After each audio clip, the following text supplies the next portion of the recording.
Give me 1 second, John. For anybody just joining us, you missed all the excitement at the beginning of class and all the distraction too. Here we go. Pause it if you need it, and here's all the answers. Pause it if you need it, here are all the answers.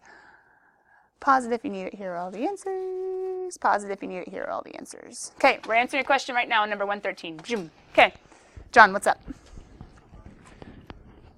Okay, yeah, go ahead. Go ahead, don't get lost. But come back if you need to go to the office, okay? Question. What's something that you guys thought to do? Yeah, you could. You could. It's not bad. Let's do 2 different ways. That actually is one way.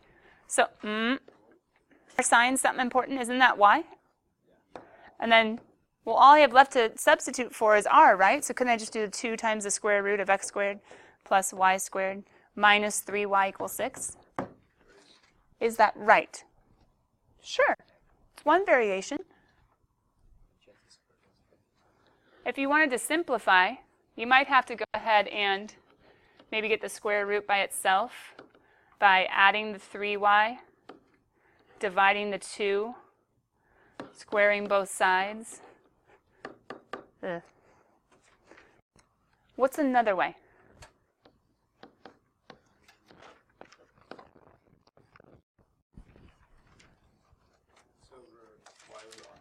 Good, good. Opposite over hypotenuse. Ooh.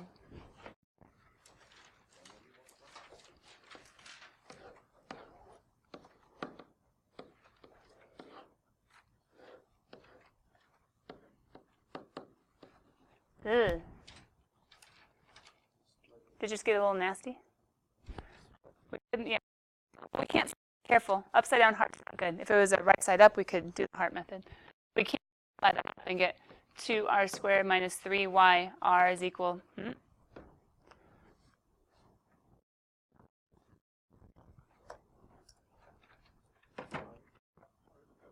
Y. R would distribute. Oh.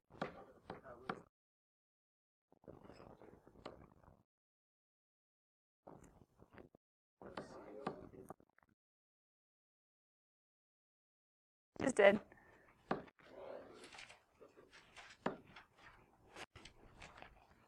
Same thing. Which one was easier? Multiplying. Does this eventually get there? If you can get the r terms to one side, factor out the common r, divide the r to simplify out 1, then go ahead and plug r is equal to the square root of x squared plus y squared. I added the 3y, or the 3y is already over.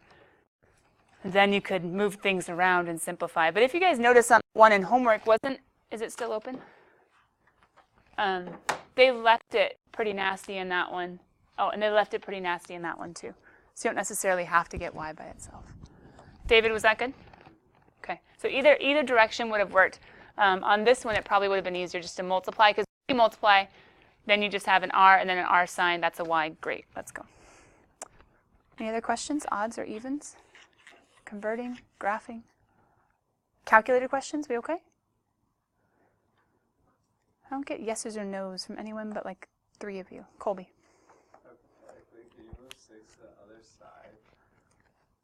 Could you have divided by 6 right there? To make it equal to 0, and then you do the a squared. No, the step below it. Yeah. And then factored out an r and divided over? To get rid of the r? Is that what you're doing? Plus 2ab plus b squared. The y would be a problem. Because the r squared could be like x and r, so then stuck. Yeah. But you could have subtracted him to get 0. You could have factored out an r from everybody. You could have divided to get rid of him. That would have been a little dangerous though. In essence, that's what ends up happening though. He gets divided out right here. Yeah, you could have divided and then 0 divided by r would get rid of that r, and then we could go ahead and solve for the rest. But, cut you off?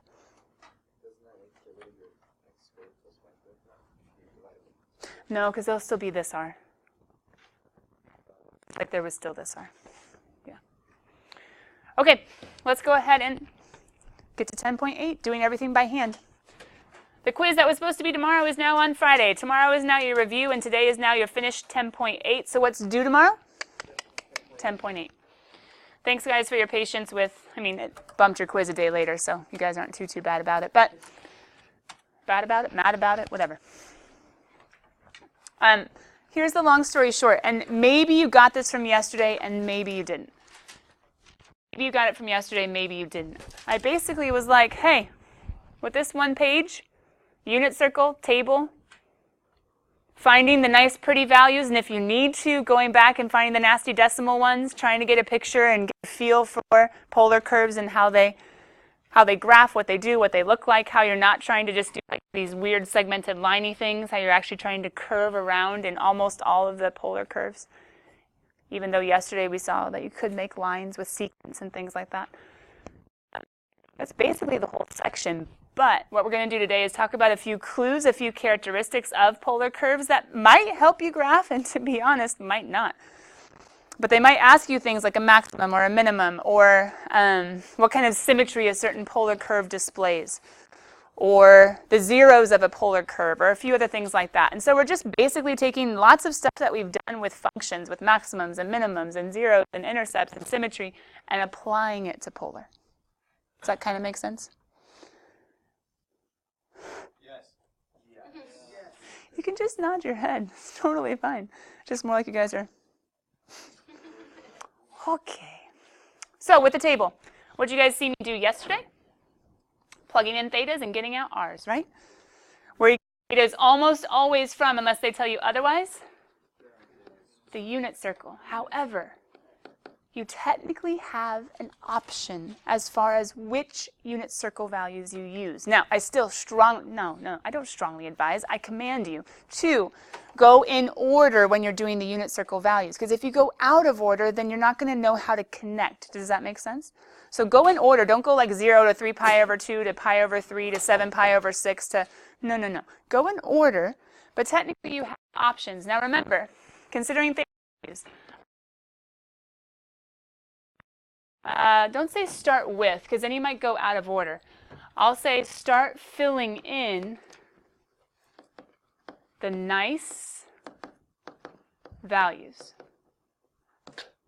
What I mean by nice are the when cosine is 1/2, not when cosine is root 2 over 2 or root 3 over 2. You would need to do decimals for that. But when cosine is 1/2, or when sine is 1, or when cosine is 0, trying to avoid the radicals as long as possible. Now, if you plug all the nice fractions, all the nice whole numbers, if you plug all of those and you're like, I have no clue what this is, do you have to go back maybe to some of the decimal ones that result from the radical answers? Probably. But start with the nice ones, because every now and then, and as you get more of a feel for polar, that might be all you need. Like for instance, with BC kids, they pretty much just do the nice ones. And they can kind of tell what's going to happen. And a few of them probably did memorize, like, oh, that's going to be a limacent, or they just kind of remember it after we've done it so much, or oh, that's going to be a rose, or oh, that's going to be a circle, or... So they have different clues. And as you get more used to them, you won't need as many angles, but this is a good idea even for them to be graphing polar. You can confirm a few different polar curves. You guys saw, and I showed you yesterday, how in these notes, at the very end of these notes, I have like the basic forms of limacents, the basic form limacents, anyway, of roses, the basic forms of like the circles and the lemniscates. You can actually compare the equation that you have to those special equations and be like, I think I'm getting one of those snail ones. Is it? Oh yeah, the equation looks like it's supposed to. Cool, I got it. So you can confirm with the special polar and even technically memorize those that might help. I'm not going to force you to actually have on the test a place where you have to write out the standard forms. I might have you like name some polar curves, but I said test, quiz. You guys know it's all the same category for me, just points are fewer. Anyway, the assessment thingy on Friday. I'm not going to have you fill in like, oh, list all the general forms of lemniscates. You're like, ah. I'm not going to make you memorize them, but I am going to give you equations and then ask you to name them. So you could graph by hand and be like, oh, hey, it's one of those limacents. Okay, cool. So you might want to memorize, you might not. It's up to you. But if you don't memorize, you better get really good at the table. Yes, you could graph with your calculator. You can do that on the quiz necessarily, but I'm saying that is a way of checking. Just be careful with your calculator. We've seen multiple times, and some of you got some really cool, funky flowers yesterday, right? But be careful. You have to be able to get your zoom standard to be able to get a proper zoom for the curves that you're graphing. Does that make sense? The proper zoom. And the Limasols, they were in the 10-7, right? They showed up, the pictures showed up in 10.7, but remember, these special pictures with the categories are coming at the end of these notes today. Okay. Then you guys were talking about symmetry. What would we have called this kind of symmetry in function mode, this point with that point? Good, y-axis symmetry, but why is it not called y-axis anymore? We're not doing y-axes. We're rotating, and so instead of being identified by y equals, well, not y equals, x equals anything, this is now identified as the line pi over 2, the angle pi over 2, whether positive, negative, pi over 2. So therefore, it's symmetry with respect to pi over 2. Or you could say pi over 2 symmetry. Yeah, you could say 90 degrees.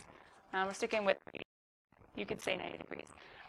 Quick, with respect to, have I shown you this yet this year? WRT, with respect to. It's a common abbreviation in math. WRT with respect to. Okay, the second one, we would have called this x-axis symmetry in the olden days. And I mean, the ways of testing for these symmetries are different because when we were doing functions, it's like, oh, okay, cool. Plug in a positive x and a negative x, and then f of negative x equals f of positive x. That's even symmetry. This one would be odd symmetry, origin symmetry. Plug in a positive x, plug in a negative x. But if you guys notice in polar, it doesn't work. It doesn't work. We have different tests for these symmetries that we'll talk about down below because we're not dealing with x's and y's. Unless you convert our x's and y's and then do your symmetry test, you do it. But what if you just want to stay in the polar, not do the conversion to x's and y's, and still figure out symmetries? This one, instead of being x-axis symmetry, instead of being whether x is positive or negative, we get the same point. Now we have theta positive, theta negative. Getting the exact same radius. We're going to call it polar axis symmetry. We've already talked about how the positive x-axis in function mode is the polar axis. Polar axis symmetry. And then this one, instead of to the origin, to the pole. So like the wording just kind of changed. The symmetries in it are the same as far as how they look. It's just going to be a little different as far as how we name them and how we solve for them. Now, here's a couple hints, okay? Whenever we have any sort of polar function, where we have f of, what trig function? When plugged into the first quadrant or the second quadrant, for a first quadrant pi over 4 or a second quadrant pi over 4, 3 pi over 4, would have the exact same value. Sine. All students. Sine is positive in the first and the second. All students. Sine is going to be the same. So therefore, whenever I have, and only with sines, not with the theta by itself, not with cosine, not with tangent, only with sines, guess what? I'll have pi over symmetry.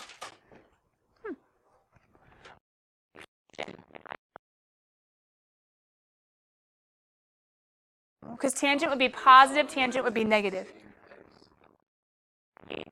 X value, good, so therefore cosine, right? But you guys did bring up something interesting. Where's tangent the same?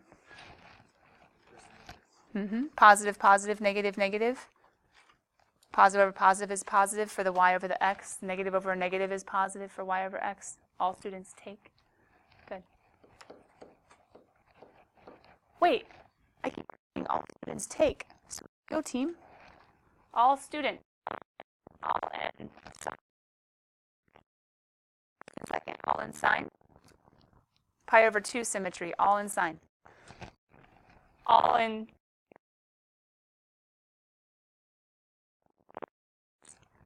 and all in tangent. Polar.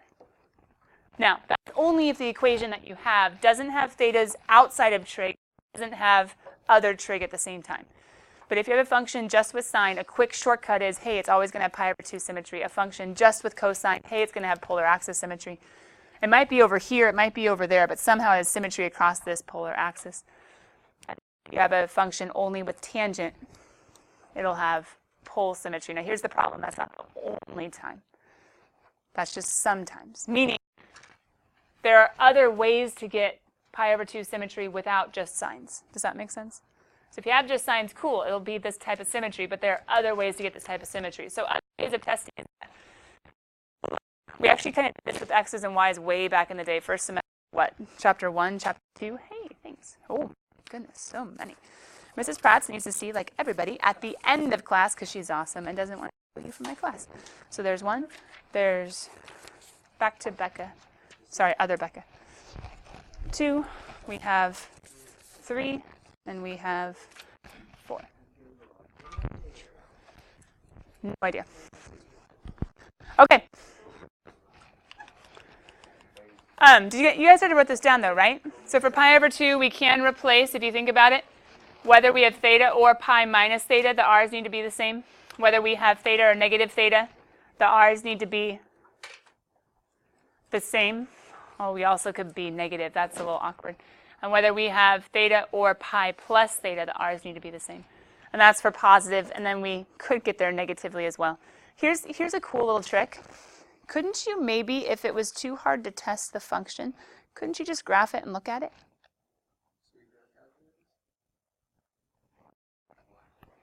What's the point of this section? Being able to graph by? Got it. Okay, so that was a good answer. Here we go. Symmetry. Here's a quick test. Oh my goodness, didn't we just do that though? Right? If we have sine, it's going to have that. If we have cosine, it's going to do that. Forget that. We're okay. I don't think, are you guys okay with just having it on the page before? We have it here. For which one? Is that okay? Okay. Well, let's get rid of that so you have less to write. Well, I'll leave it in there, but you don't have to write it. How about that? And the reason why these are true is because if you were to plug in for cosine, he's even, sorry. For cosine of negative x, it's the same thing as cosine of x.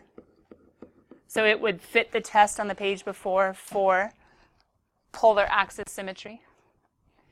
And if you want to keep it according to the test, you could do theta and negative theta instead of x, if that makes it a little bit clearer for what we're doing in polar. An odd quick reminder that sine of negative theta is equal to negative sine of theta. So if you were to use the test on the page before, that's why whenever you have sines, it's going to have pi over 2 symmetry. Down here at the very bottom, there are three rules. Once you guys get there, open up your calculators, and I want you to graph these two functions. Not that you couldn't graph them, but just for sake of simplicity and time. And there's like a 2 pi, which means there'd be some nasty decimals. We have to square root plus or minus both sides on the second one. Go ahead and graph these two functions. Let me go ahead and get this guy. R is equal to plus or minus. To graph him, you're going to have to do plus or minus square root. I want you to try to figure out who these guys are and why they're weird and why their symmetry is a bit complicated. Because it's always a little dangerous when you have a rule, literally rules, and it says, there can be exceptions. Aw, stink.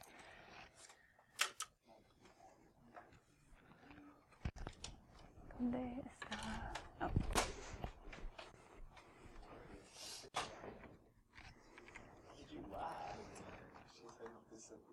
If you guys notice, there's not a sine or cosine, so this is weird, partially because you have like the thetas that are all over. I'm getting my calculator out. You might have to play with the window a little bit. It might not be super easy. Sine and cosines in polar are nice because it ties it back. It ties the function back so it can't just expand forever. Second, caret, right?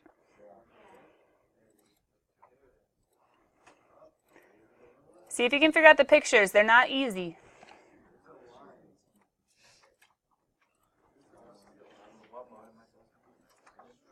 Just do Zoom standard. Try to get applicable to the mode that you're in. Here's the first one. Dun, dun, dun, dun, dun, dun, dun, dun, dun, dun, dun. What? Huh. Wonder what happens when I zoom out. I just did zoom standard. I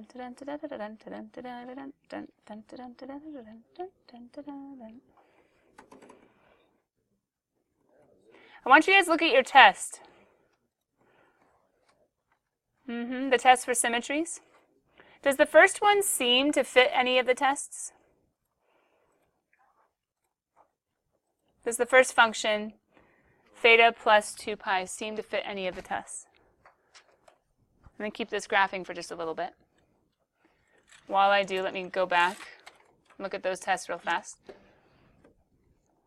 The tests say replace r theta with negative r negative theta, replace r theta with r theta, negative theta, and then replace r theta with negative r and then theta.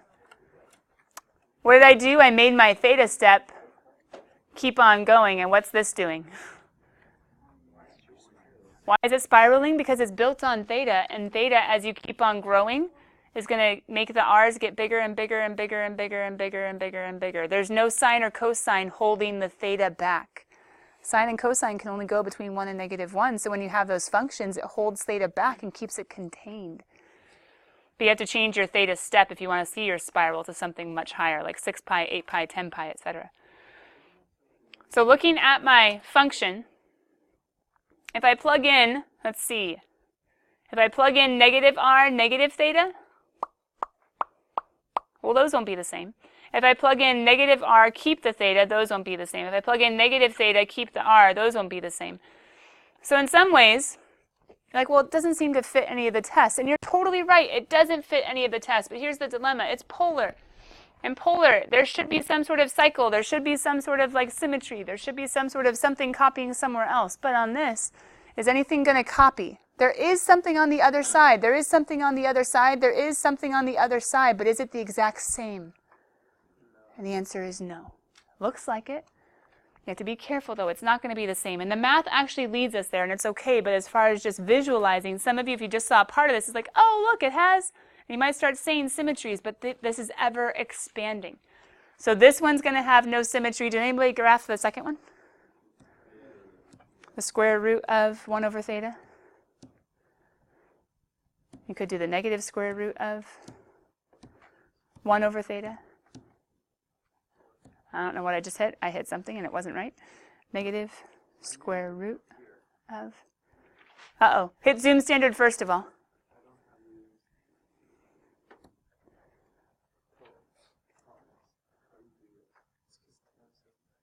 Uh-oh. Let me do zoom standard. I told you guys to do it, then I didn't do it.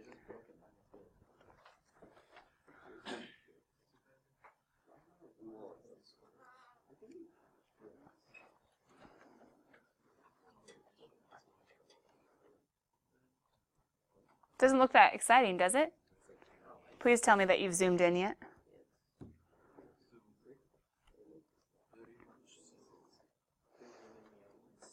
P.S. If you have the picture already, can you go ahead and change your theta max to be something cool like, I don't know, 10 pi?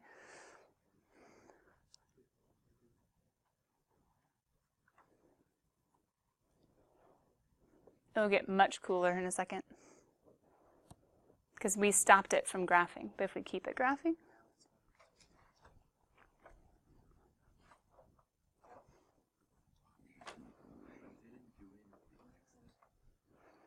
no? Mine just got cooler.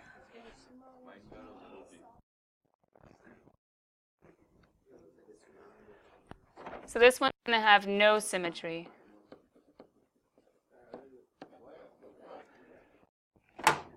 This one, if we plug, for instance, a negative r, that would be a check. A negative r theta would match up with our polar symmetry.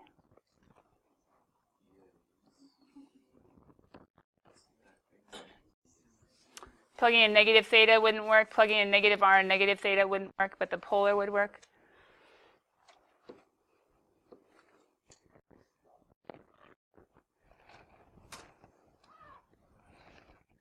Yours just stopped? Just keeps on going, though. Anyway, it's pretty cool if you think about it.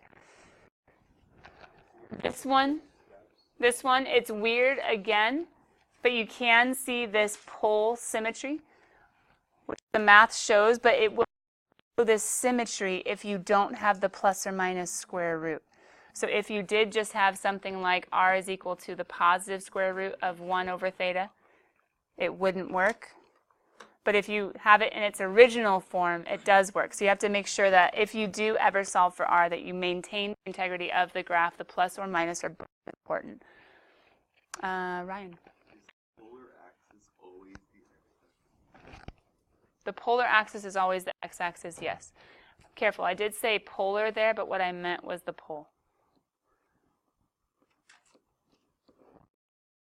So long story short, the tests do work. It's just that sometimes, like if you simplify and don't simplify fully, you won't have the full symmetry, number one.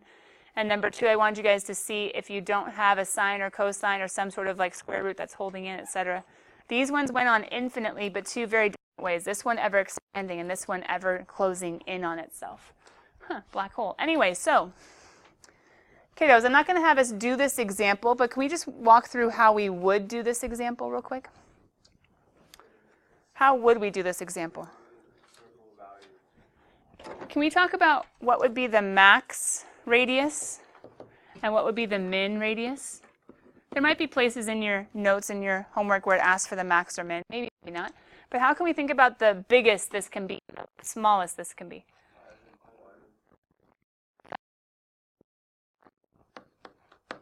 So what happens if we plug in r of, well, not 1, I apologize, r of, when would cosine be 1? 0, right? What happens if we plug in cosine is 0? Wouldn't that be 5? 3 plus 2 times 1. What happens if we plug in r of pi when cosine is negative 1? What's 3 minus 2? So I know that in my graph, I'm going to go between 1 and 5. So 1 is going to be my minimum radius. 5 is going to be my maximum radius. Since I have cosine, what kind of unit circle values do you think I'm going to start by plugging into?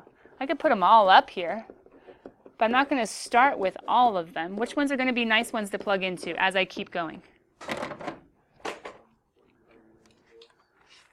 Cosine is 1 at this one, right? Cosine is, gross, a radical, right? Cosine is, a radical. Ooh, this one cosine is equal to 1/2. So yeah, I would probably start with the zeros, the pi over 3's, and then this one cosine is equal to 0. So these will be nice values to plug in. So you could keep on going first quadrant, second quadrant, third quadrant with the zeros, the pi over 3's, the pi over 2's. But what if you can't see the shape? Maybe go back and get some decimals. But kiddos, remember in the end of 10.8, I do have, oh, there he is. So, Caro, here they are. I do have these formulas where you could match up and say, hey, who does he fit in? So the one thing we didn't take notes on was max and min, but I think you guys kind of saw me do it right there. Zeros, let's see how you do. You guys have your unit circle. Homework due tomorrow. We'll see if you have any questions. Oh, let me just give you 5 right now, because I have change, I think. Is that okay, Andrew, if I just give it to you? Okay.